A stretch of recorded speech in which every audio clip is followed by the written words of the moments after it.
പടം കണ്ടായിരുന്നു. പടം കൊള്ളാം, നല്ലോണം. പടം കണ്ടായിരുന്നു. പടം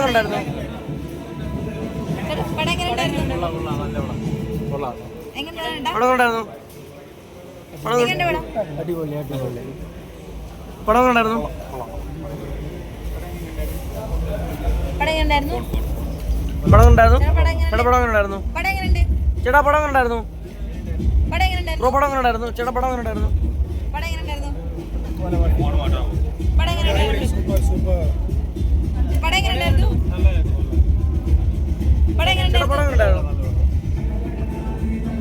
ആളുക പടം കണ്ടായിരുന്നു. ഇപ്പം എല്ലാവരും കണ്ട സമയത്ത് ഓഡിയൻസിന്റെ കൂടെ കണ്ടുള്ള എക്സ്പീരിയൻസ് തിയേറ്ററിൽ നിന്ന് റിലീസാണ്. നല്ല വ്യത്യാസമുണ്ട്. ഫ്രം ഒരു 2 years ആയി ഷൂട്ട് ചെയ്തിട്ട്. അപ്പോൾ സ്ക്രിപ്റ്റ് പറഞ്ഞതിലും ഇപ്പോൾ കാണുന്നതിലും ഭയങ്കര ചേഞ്ചസ് വരുത്തിയിട്ടുണ്ട്. ഞങ്ങളുടെ പോർഷൻ, എൻ്റെ പോർഷനും ഞങ്ങൾ 4 ഫ്രണ്ട്സിൻ്റെ ഒരു കഥയായിരുന്നു ആദ്യം അത്. ബട്ട് ഇപ്പോൾ ഇത് നല്ല രസമുണ്ട് ആക്ച്വലി കാണാനായിട്ട്. നല്ല അടിപൊളിയായിട്ട് വർക്ക് ചെയ്തിട്ടുണ്ട്. ബട്ട് എൻ്റെ ഗെറ്റപ്പിനും എല്ലാത്തിനും ഒരു റീസൺ ഉണ്ടായിരുന്നു ബിഹൈൻഡ്. അതൊന്നും ഇതിലില്ല. But overall it looks nice. നമുക്ക് എങ്ങനെയും പറയാം. അനിമേഷൻ വഴി പറയാം, കാർട്ടൂൺ വഴി പറയാം, സ്കെച്ച് വഴി പറയാം, വഴി പറയാം. അപ്പോൾ എൻ്റെ സ്റ്റോറിയിൽ ഞാൻ യൂസ് ചെയ്യുന്നത്. ഇതെങ്ങനെ റിയൽ സ്റ്റോറിയാണോ ഇത്? അല്ല, ഇതിൻ്റെ ഒരു ചെറിയ ഇതുണ്ട്. ഞാൻ പഠിച്ച കേരള കോളേജിലാണ്. കേരള കോളേജിൽ പണ്ട് കൊട്ടാരമായിരുന്നു. അപ്പോൾ ഞാൻ പഠിക്കുന്ന സമയത്തൊക്കെ അവിടെ വലിയ കാടുണ്ട് പുറകിൽ.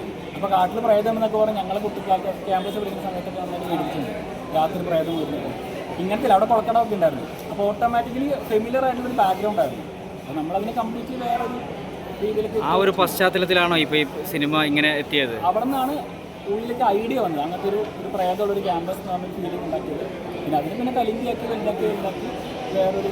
ഇത് ഷൂട്ട് ലൊക്കേഷനൊക്കെ എവിടെയായിരുന്നു? ഫുള്ള് തൃശ്ശൂർ കലർന്ന് തൃശ്ശൂർ തന്നെയായിരുന്നു. ഈ കാസ്റ്റിംഗ് ഒക്കെ നമ്മൾ തന്നെയായിരുന്നു എല്ലാം ചെയ്തത്. വലിയ ബഡ്ജറ്റ് മൂവിയാണോ? എങ്ങനെയാ? അത്യാവശ്യം ബഡ്ജറ്റ് വന്നിട്ടുണ്ട്. കാരണം ഒരുപാട് റീഷൂട്ട്സുകളും വേറെ കാര്യം നീക്കടിക്ക് എത്തിക്കേണ്ട സാഹചര്യം വന്നിട്ടുണ്ട്. എത്ര ദിവസം ഷൂട്ടൊക്കെ എത്ര ദിവസം ഉണ്ടായിരുന്നു? 45+ മെയിൻ വെച്ച് നമ്മൾ പലപ്പോഴും 24 hours ആ സമയത്ത് 16 hours ഒക്കെ 14-15 hours ഒക്കെ പോയിട്ടുണ്ട്. കാരണം എന്താണെന്ന് വെച്ച് കഴിഞ്ഞാൽ അന്നാലും നമുക്ക് കഥ മാറ്റാൻ പറ്റുള്ളൂ. അങ്ങനെ കഥ മാറ്റി ഒക്കെയാണ് ഈ പോയിന്റ് കിട്ടുന്നത്. ഈ പ്രേക്ഷകരുടെ അടുത്ത് എന്ത് ജോണർ സബ്ജക്റ്റ് എന്ന് പറയണം? Horror comedy fantasy.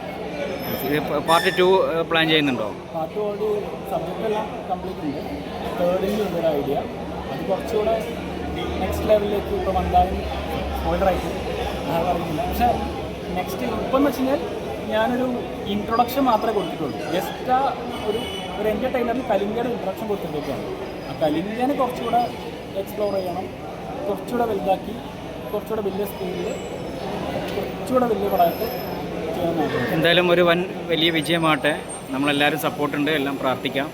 Thank you. പുതിയ ഫസ്റ്റ് പ്രൊജക്റ്റാണോ ഇത്? മുമ്പ് വർക്ക് ചെയ്ത് ഞാൻ രാഹുൽ റിജി നാല് അസിസ്റ്റൻ്റായിട്ട് വർക്ക് ചെയ്തിട്ടുണ്ടായിരുന്നു. അതുകൊണ്ട് ഇതിനെ കുറച്ച് ആക്സിഡൻസ് ഒക്കെ ചെയ്ത്. അപ്പോൾ എന്തായാലും ഒരു ഗംഭീര വിജയമാകട്ടെ. പാർട്ട് 2 തുടങ്ങാനുള്ള എല്ലാവിധ സപ്പോർട്ടും ഉണ്ടാവും.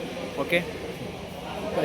ഉണ്ടായിരുന്നു എന്തെങ്കിലും ടിപ്പിക്കലൊരു എന്തെങ്കിലും സ്പെഷ്യാലിറ്റി കഥയിലുണ്ടെങ്കിൽ അത് കുറച്ചൊരു ഗുണമുണ്ട്. അപ്പം അങ്ങനെയാണ് കലിംഗ സാമ്രാജ്യത്തിനെ.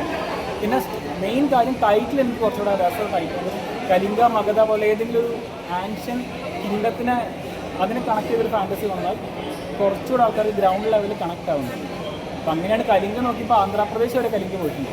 ഇവിടേക്ക് എത്തിയിട്ടില്ല. എന്നിട്ട് കുറച്ചുകൂടെ വലിച്ച് കേരളത്തിലുണ്ടായിരുന്നു എന്ന് പറഞ്ഞൊരു ഫാൻറ്റസി ക്രിയേറ്റ് ചെയ്യാം എന്നുള്ള രീതിയിലാണ് ആ കാലഘട്ടത്തിൽ കലിംഗനെ പ്ലേസ് ചെയ്തിരുന്നത്.